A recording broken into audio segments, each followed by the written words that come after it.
तो जब भी लैपटॉप लेने की बात आती है तब हम सब के मन में बहुत सी कन्फ्यूजन आती हैं। आपके मन में भी आती होगी, मेरे मन में भी आती थी। ये कन्फ्यूजन इसलिए है क्योंकि हर प्राइस सेगमेंट में इतने सारे लैपटॉप हैं कि आप कंफ्यूज हो जाओगे कि कौन सा लैपटॉप लेना है। तो इस वीडियो को पूरा देखिए, ये वीडियो बहुत इंफॉर्मेटिव होने वाली है। तो मैं हूं अचिंत पटियाल, आप देख रहे हैं तकनीकी सामान। तो चलिए वीडियो शुरू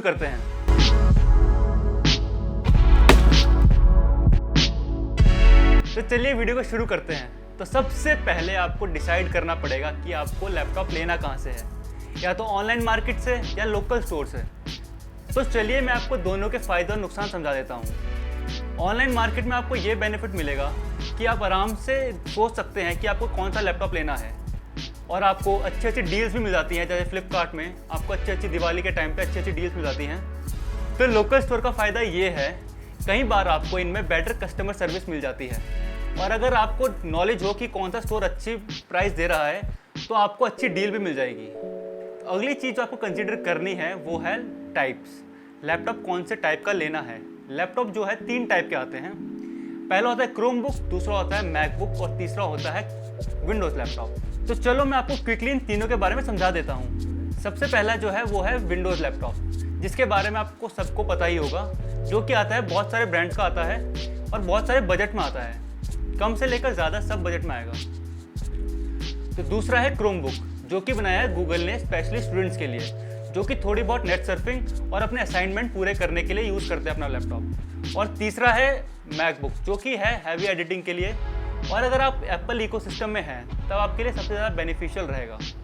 तो इनमें से जो सबसे हाई बजट में आता है वो है मैकबुक। मैकबुक अगर आप ले रहे हैं तो आप अपना बजट कम से कम 1 लाख का तो बनाकर चलिए, और जो बाकी दोनों हैं वो आपको हर बजट में मिल जाएंगे। वो आप डिसाइड कर सकते हो कि आप कौन से बजट में लेना चाहते हो। चलो अब मैं आपको ब्रांड्स के बारे में बताता हूँ।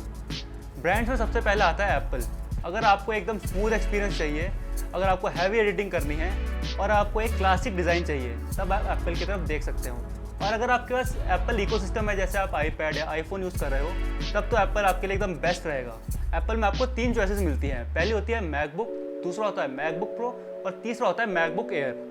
आप इनमें से देख सकते हैं कौन सा बजट में आता है आपके, और कौन सा आपके स्पेसिफिकेशन अच्छी लगती हैं वो आप ले सकते हैं। अब आता है हमारे लिस्ट में सेकंड नंबर पे डेल। डेल अपनी बिल्ड क्वालिटी के लिए बहुत जाना जाता है। इसकी आफ्टर सेल सर्विस बहुत ही अच्छी है। डोर टू डोर सर्विस देते हैं ये डेल वाले, जो कि बहुत सही रहती है आपको अगर आपका लैपटॉप ख़राब होता है तो। डेल में आपको 3 तरह के लैपटॉप मिलते हैं। पहला आता है स्पायरन। स्पायरन होम यूज़ के लिए बनाया है, होम और ऑफिस यूज़ के लिए, जो कि बेसिक काम करता है। दूसरा आता है एक्सपीएस। एक्सपीएस एक बहुत ही हाई एंड लैपटॉप्स आते हैं। इनका बजट भी काफ़ी हाई रहता है, बट इनमें परफॉर्मेंस एकदम आपको मक्खन मिलने वाली है, कोई शिकायत नहीं आएगी।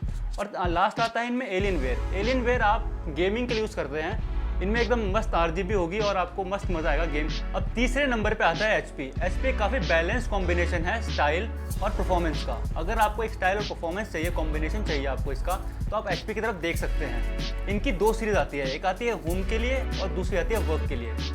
और जो सीरीज़ होम के लिए है वो है स्पेक्टर, पवेलियन और ओमन, और जो वर्क के लिए बनाई है इन्होंने बनाई है एलीट, ZBook और प्रोबुक।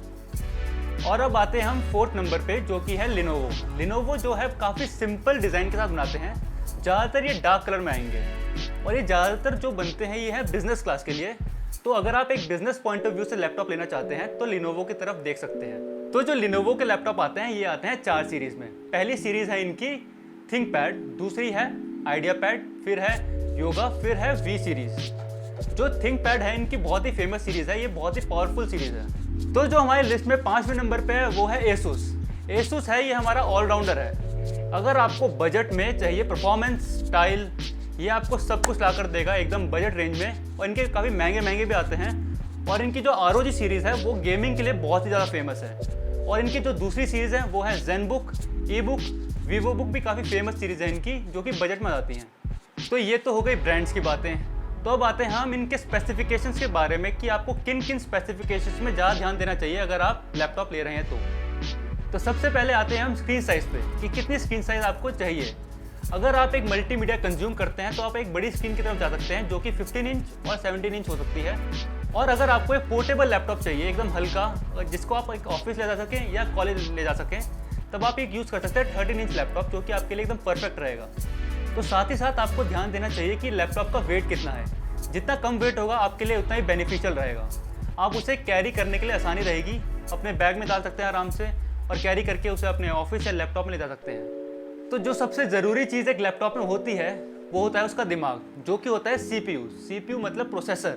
तो प्रोसेसर में हमारे पास आते हैं दो ऑप्शन, जो कि है एक AMD और एक है इंटेल। लोग सोचते हैं कि इंटेल ही बेस्ट प्रोसेसर है, बट ऐसा नहीं है। कुछ टाइम से AMD भी काफ़ी अच्छे प्रोसेसर निकाल रहा है। अगर आपको एक हैवी एडिटिंग लैपटॉप चाहिए जिसमें आप एक हैवी एडिटिंग कर सकते हैं आराम से, तो आप AMD के प्रोसेसर लीजिए। आजकल उनके प्रोसेसर काफ़ी अच्छे हो चुके हैं। इंटेल भी कोई बुरा नहीं है, बट AMD इनसे आगे निकल चुका है बहुत। तो अगर आप जब एक प्रोसेसर देखने जाएंगे तब उनमें जनरेशन आएंगी बहुत सारी। जैसे कि इंटेल का प्रोसेसर लेने जाएंगे तो उसमें काफ़ी सारी जनरेशन है। लेटेस्ट है 10th जनरेशन। प्रेफर करिए कि आप 10th जनरेशन का प्रोसेसर लीजिए इंटेल में, क्योंकि आपको एक वो ऑप्टिमम परफॉर्मेंस दे पाएगा। बट आप 9th और 8th जनरेशन का भी ले सकते हैं थोड़ा कम बजट में। तो अब जनरेशन के आगे बढ़ते हैं। इनमें आते हैं इंटेल में काफ़ी सारे टाइप्स। जैसे आपने सुना होगा Pentium, i3, i7, i5, i9। तो अगर आप एक 2020 में एक लैपटॉप ले रहे हैं तो उसमें i3 से तो बिल्कुल नीचे प्रोसेसर मत लीजिएगा, क्योंकि वो बहुत ही ज़्यादा लैग करने वाला है। और AMD में आपको मिलते हैं 357, जो कि अभी लेटेस्ट चल रहा है 3rd जनरेशन। तो आप प्रेफर करिए जितना लेटेस्ट जनरेशन ले सकें उतना ही लीजिए, क्योंकि कंपनी ने उनमें एकदम ही लेटेस्ट टेक्नोलॉजी डाली होती है। तो प्रोसेसर में आपको इतना ही जानना काफ़ी है कि आपको लेटेस्ट जनरेशन लेनी है, वो आपको एक अच्छी परफॉर्मेंस दे देंगे। ज़्यादा डीप जाओगे कि कितने कोर है, कितने थ्रेड हैं, तो ये आपकी और कन्फ्यूजन बढ़ाएगा। तो मेरी मानिए, बस इतना जानिए कि लेटेस्ट जनरेशन लेना है, कहानी ख़त्म। तो जो अगली इंपॉर्टेंट चीज़ आती है वो है रैम। रैम का एक सिंपल फॉर्मूला बताता हूँ। जितनी ज़्यादा रैम होगी उतना कंप्यूटर मक्खन चलेगा। रैम का फ़ायदा ये होता है कि जितनी ज़्यादा आप रैम होगी उतना मल्टीटास्किंग आराम से कर पाओगे। बट अगर आप 2020 में एक लैपटॉप लेने की सोच रहे हो तो कम से कम 8 GB रैम तो आपके लैपटॉप में होनी ही चाहिए। इससे कम में आपका लैपटॉप बहुत ज़्यादा दिक्कत मारेगा आपको। और अगर आप एक गेमिंग या एडिटिंग के लिए लैपटॉप ले रहे हैं तो कम से कम मेरी मानिए 16 GB रैम तो आपके लैपटॉप में होनी ही चाहिए। उससे कम में आपको बहुत सारे कॉम्प्रोमाइज़ करने पड़ेंगे अपने गेमिंग में और एडिटिंग में, जो कि आपको बिल्कुल अच्छा नहीं लगने वाला है। तो 16 GB रैम तो आपके लैपटॉप में होनी ही चाहिए। तो बेसिकली अगर आप एक डे टू डे यूज़ के लिए लैपटॉप ले रहे हैं तब आपके लिए 8 GB RAM more than enough है। बट आप एक हैवी यूज़र हैं तब 16 GB रैम कम से कम आपके पास होनी ही चाहिए। तो अब आते हैं हम स्टोरेज के ऊपर कि कितना स्टोरेज आपके लैपटॉप के लिए सफिशिएंट है। 2020 में हर लैपटॉप में 1 TB तो आती ही आती है। अगर आपका बजट कम हो तो शायद से आपको 500 GB मिल जाए, बट 1 TB स्पेस आजकल हर लैपटॉप में मिल ही जाती है। बट ये बात तो सबको ही पता है, जितनी ज़्यादा स्टोरेज उतना ज़्यादा अच्छा। बट इसमें एक कैच है। कैच ये है कि स्टोरेज भी दो टाइप की होती हैं। एक होती है HHD, जो हम जनरली देखते हैं, बड़ी सी होती है जो, और एक होती है SSD, जो कि काफ़ी छोटी आती है, कॉम्पैक्ट होती है। तो इन दोनों में फ़र्क क्या है? फ़र्क ये है स्पीड का। अगर आप एक अपने लैपटॉप को अपग्रेड करेंगे HHD से SSD में तो आप इतना स्मूथनेस पाएंगे कि आप एक प्रोसेसर अपग्रेड करने पर भी नहीं पाएंगे। बेसिकली SSD HHD से 10 टाइम्स फास्टर होता है। तो इसमें अगर आप ये अपग्रेड करेंगे तो आपको इतनी स्मूथनेस, विजिबल स्मूथनेस मिलेगी। तो SSD दोनों टाइप में आती हैं, जैसे कि इंटरनल और एक्सटर्नल। तो आप एक एक्सटर्नल SSD भी ले सकते हैं जो कि आपको एक काफ़ी अच्छी स्पीड देगी।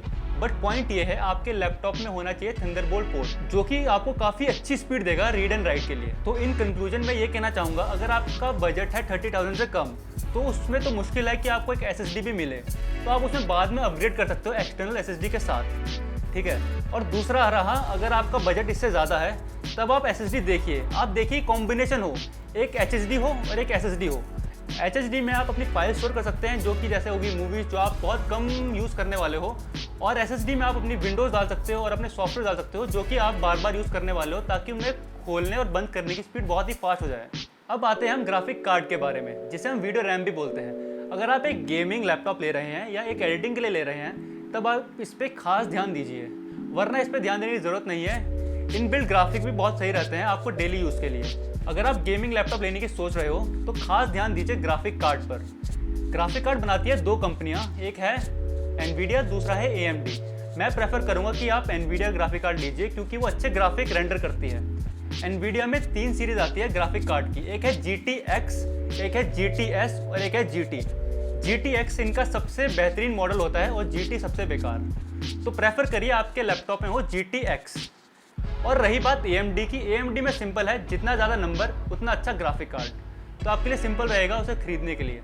तो दोस्तों मैं आपको एक स्पेशल टिप देना चाहूँगा। जैसे कि रैम में मैंने बोला था जितनी रैम उतना अच्छा, बट ऐसा यहाँ नहीं होता। ग्राफिक कार्ड में मैटर करता है कि कितने GB का ग्राफिक कार्ड है, बट उससे ज़्यादा मैटर करता है कि कौन सा मॉडल है। जैसे मैंने आपको बताया कि GTX लोगे तो आपको ज़्यादा बेनिफिट होगा GTX से कंपेयर टू आप ज़्यादा GB का GT मॉडल लोगे। तो हम बात करते हैं लैपटॉप की बैटरी के बारे में कि कितनी बैटरी आपके लैपटॉप में होनी चाहिए कम से कम।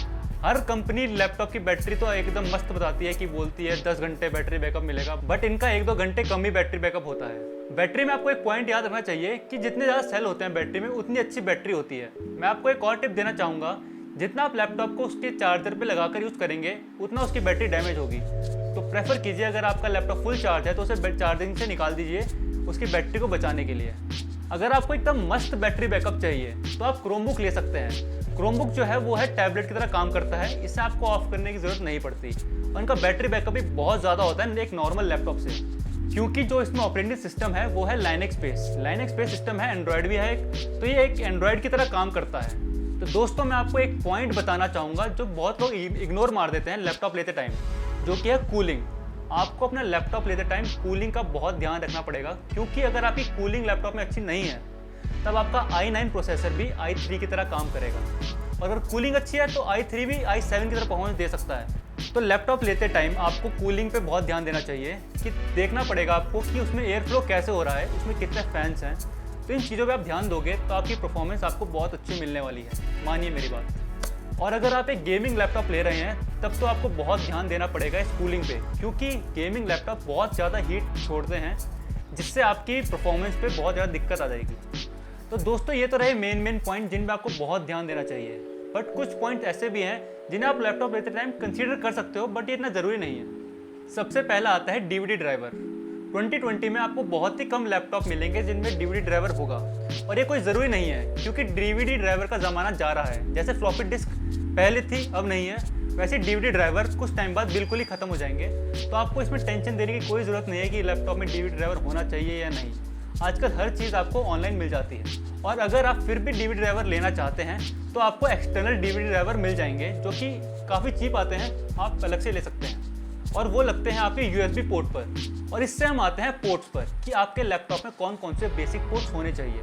बेसिक पोर्ट तो सबको पता है कि USB होना चाहिए, HDMI होना चाहिए, LAN होना चाहिए, बट इन सब में से एक बहुत इंपॉर्टेंट है, एक है थंडरबोल्ट पोर्ट, जो कि आपको सस्ते लैपटॉप्स में नहीं मिलेगा। तो अगर आप 30 से कम ले रहे हैं तो इसकी टेंशन मत लीजिए, बट आप एक महंगा लैपटॉप ले रहे हैं तब आपको ये कंसीडर करना पड़ेगा, क्योंकि आपकी जो SSD जिसकी हमने बात की थी वो इस पर लगाकर और भी फास्ट चलेगी, क्योंकि इसकी स्पीड एक नॉर्मल USB से 8 टाइम फास्टर होती है।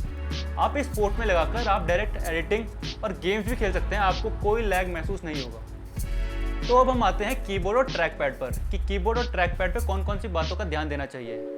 कीबोर्ड में आपका अगर आप महंगा लैपटॉप ले रहे हो तो ध्यान दीजिएगा आपके पास बैकलिट कीबोर्ड तो हो ही हो, क्योंकि जब आप रात को काम करेंगे, जैसे आप स्क्रिप्ट लिखने बैठे हैं, तो उनका बहुत हेल्प मिलती है आपको। और अगर आप एक गेमिंग लैपटॉप ले रहे हो तो फिर आपको एकदम मस्त RGB देखनी चाहिए कि उसमें मस्त RGB हो, क्योंकि गेमिंग लैपटॉप की शो ही बहुत इंपॉर्टेंट चीज़ होती है। और बात करें ट्रैक पैड की, ट्रैक पैड का साइज़ जितना बड़ा रहेगा उतना आपको आसानी रहेगी उसे नेविगेट करने के लिए। तो जितना ज़्यादा बड़ा ट्रैक पैड उतना अच्छा, बट ट्रैक पैड की क्वालिटी भी होती है, वो तो आपको यूज़ करने के बाद ही पता लगेगा, बट इसके आप रिव्यू देख सकते हैं ऑनलाइन, उससे आपको बहुत हेल्प मिलेगी कि उसका ट्रैक पैड चल कैसा रहा है। तो दोस्तों लास्ट में हम आते हैं सबसे इंपॉर्टेंट पॉइंट पर, जो आपके 5 से 6 हज़ार रुपये बचा सकती है। जब आप एक लैपटॉप लेते हैं तो उसके आते हैं 2 वर्जन, एक होता है विंडोज़ लैपटॉप, एक होता है डॉस में। डॉस में ये होता है कि उसमें कोई विंडोज़ नहीं डली होती, तो उसमें जो विंडोज़ के पैसे होते हैं ना वो कंपनी उसमें काट देती है।